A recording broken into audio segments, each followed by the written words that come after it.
아니야 인주야. 빨리빨리 하자. 오늘은 남미에 대한 흥미로운 얘기 하나 해줄 거야. 좋아. 남미에 대해서 평소에 혹시 어떻게 생각해? 난민? 난민이라? 글쎄 깊게 생각해본 적은 없는 것 같아. 근데 사람들이 난민 받는 걸 꺼려하는 것처럼 나도 적극적으로 수용하자는 편은 아닌 것 같아. 그럼 우리나라 사람들은 왜 난민을 수용하는 걸 꺼려할까?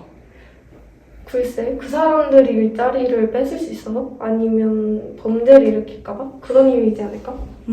그럼 혹시 실제로 범죄를 일으키거나 난민들이 아니면 일자리를 빼앗는 그런 사례를 직접 겪어본 적이 있어? 보거나? 접해본 적은 없고 그냥 내 추측이야. 이처럼 인주 너처럼 우리나라 사람들은 뭔가 막연하게 남미에 대한 안 좋은 인식을 갖고 있단 말이야. 이 이유에 대해서 굉장히 궁금하지 않아? 생각해보니까 그렇네. 궁금해. 그래서 오늘은 이익산 씨의 이야기를 바탕으로 우리나라의 잘못된 난민 인식이 어떻게 이들의 유권을 침해하고 있는지 알아볼 거야. 이익산? 누구시여? 내가 사진 하나 보여줄게. 이분이 바로 이익산 씨야. 뭐 하는 사람일 것 같아? 몸이 굉장히 좋으신 것 같은데 운동하시는 분인가? 맞아. 이분은 바로 카메룬 출신의 난민 복서 압둘라히 아산 씨야. 이렇게 웃고 계신 압둘라히 아산 씨의 뒷면에는 굉장히 아픈 과거가 숨겨져 있어. 어떤 거가 숨겨져 있는데? 그가 대한민국에 난민 신청을 하게 된 이유가 바로 본국에서의 구타와 협박, 구속 때문이거든.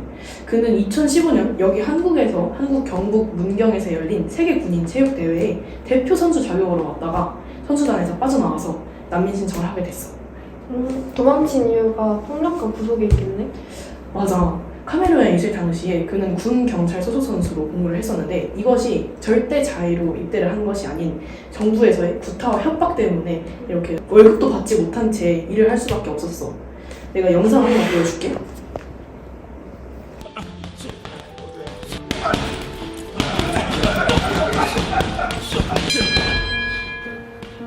Je me suis enfui parce que déjà au Cameroun, j'étais déjà comme un esclave parce que militaire et je n'étais pas libre, j'avais une vie difficile et de plus j'étais parfois torturé physiquement, moralement.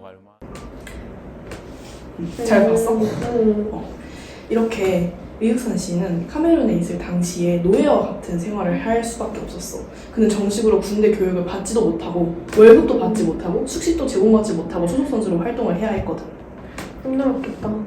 그래서 아파도 약을 사 먹을 시간이 없었대. 그래서 직접 약초를 캐 먹으면서 그렇게 버텼다고 해.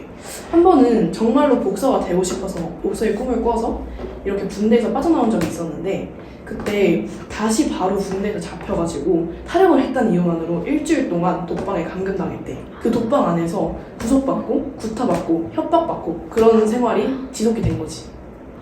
나는 그런 곳이라면 끔찍해서 살아갈 수 없다고 판단했을 것 같아.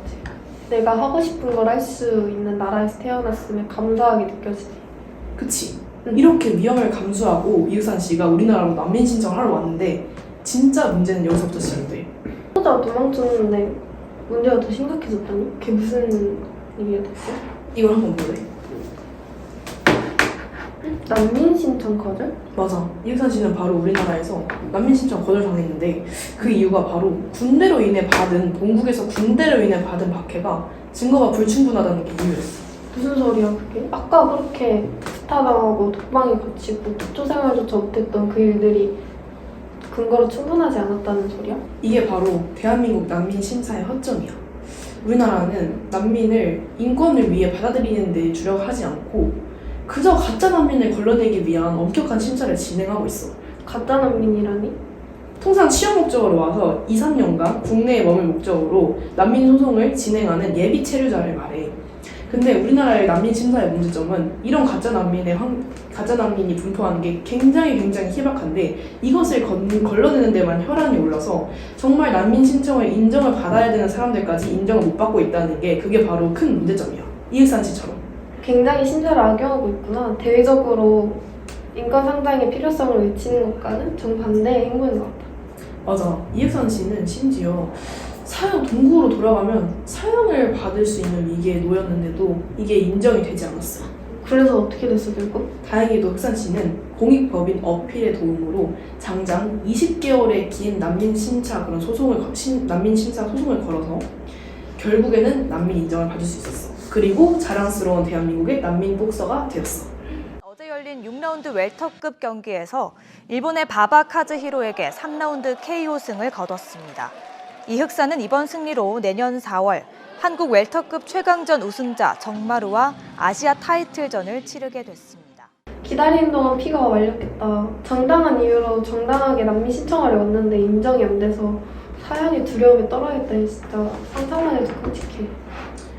오늘 이혜산 씨 얘기를 들어보니까 어땠어? 그동안 난민에 대해 사실 잘 관심을 가지진 않았었는데 막연히 뭔가 우리와 다르다고 생각해서 받아들이는 걸 꺼려했거든. 근데 이런 인식이 인권을 해친다는 줄 몰랐어. 특히 신상관들이 주관적으로 정당한 이유가 있음에도 불구하고 그런 난민 불인정 판단을 내리는 게 보기엔 좋지 않아 보였어. 그리고 이흑산 씨처럼 이렇게 대한민국을 한층 자랑스럽게 해주는 난민을 알게 되어서 뭔가 난민에 대한 인식이 바뀔 수 있었던 것 같아. 맞아. 근데 이러한 사례들이 이흑산 씨 빼고도 굉장히 우리나라의 사례가 굉장히 많거든. 원래 난민을 인정을 한다는 것 자체가 난민이 본국에서의 박해로부터 벗어나서 비혼국에서의 인권과 자유를 누릴 수 있는 그런 자유를 누리면서 거주할 수 있는 권리를 부여받는 걸 말을 하거든. 근데 우리나라는 이런 난민 심사, 엄격한 난민 심사를 통해서 이러한 권리들을 너무나 우리가 제한을 하고 있는 건 아닌지 돌아볼 필요가 있을 것 같아. 오늘 이야기 끝까지 들어줘서 고맙고 오늘을 계기로 난민에 대한 인식이 조금 제고되었기를 바래. 수고했어.